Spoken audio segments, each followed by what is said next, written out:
বাংলাদেশের সংবিধান রচিত হয় গণপরিষদের মাধ্যমে। বাংলাদেশের সংবিধান রচনা কমিটির একমাত্র মহিলা সদস্যের নাম কি? একমাত্র মহিলা সদস্য বেগম রাজিয়া বানু। বাংলাদেশের সংবিধান গৃহীত হওয়ার সময় রাষ্ট্রপতি কে ছিলেন? রাষ্ট্রপতি ছিলেন বিচারপতি আবু সাইদ চৌধুরী। 1972 সালে বাংলাদেশের সংবিধানের হাতে লেখা পাণ্ডুলিপি কে তৈরি করে? আব্দুর রউফ। বাংলাদেশের সাংবিধানিক নামের ইংরেজি পাঠ কি? People's Republic of Bangladesh. বাংলাদেশের সংবিধানে কতটি ভাগ আছে? 11টি ভাগ আছে।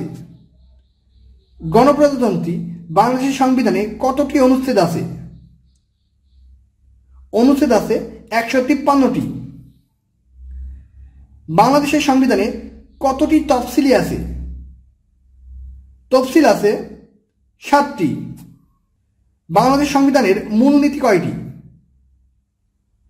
মূলনীতি 4টি। বাংলাদেশ সংবিধানের পঞ্চম ভাগে আইন প্রণয়ন ও অর্থ সংক্রান্ত পদ্ধতি কোন পরিচ্ছেদে লিপিবদ্ধ আছে? পঞ্চম ভাগের 2য় পরিচ্ছেদে উল্লেখ আছে। নিচের কোন বিভাগে পরিচ্ছেদ বেশি? সবচেয়ে বেশি পরিচ্ছেদ আছে নির্বাহী বিভাগে।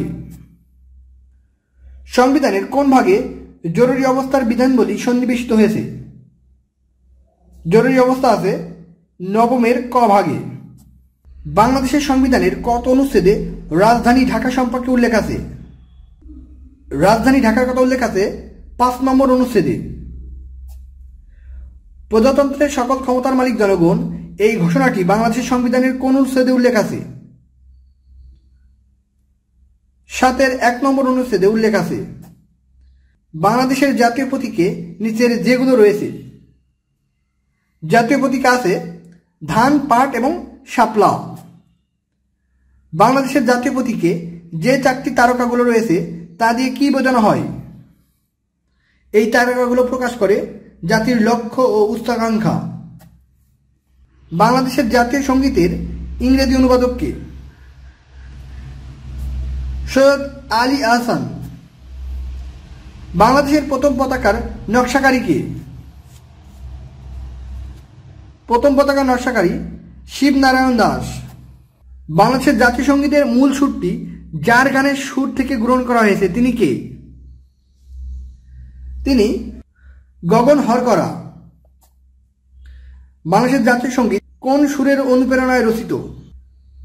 বাউল সুরের অনুপ্রেরণায় রচিত। বাংলাদেশের জাতীয় সঙ্গীত রচিত হয় বাংলা কত সালে বা বাংলা কত সনে? 1312 সনে। বাংলাদেশের জাতীয় সঙ্গীত সর্বপ্রথম যে পত্রিকায় প্রকাশিত হয়? সর্বপ্রথম প্রকাশিত হয় বঙ্গদর্শন পত্রিকায়।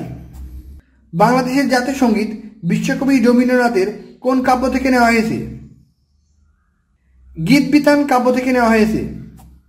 আমার সোনার বাংলা কবিতাটিতে কতটি চরণ আছে? 25টি চরণ রয়েছে। তো এই ছিল আজকের মতো।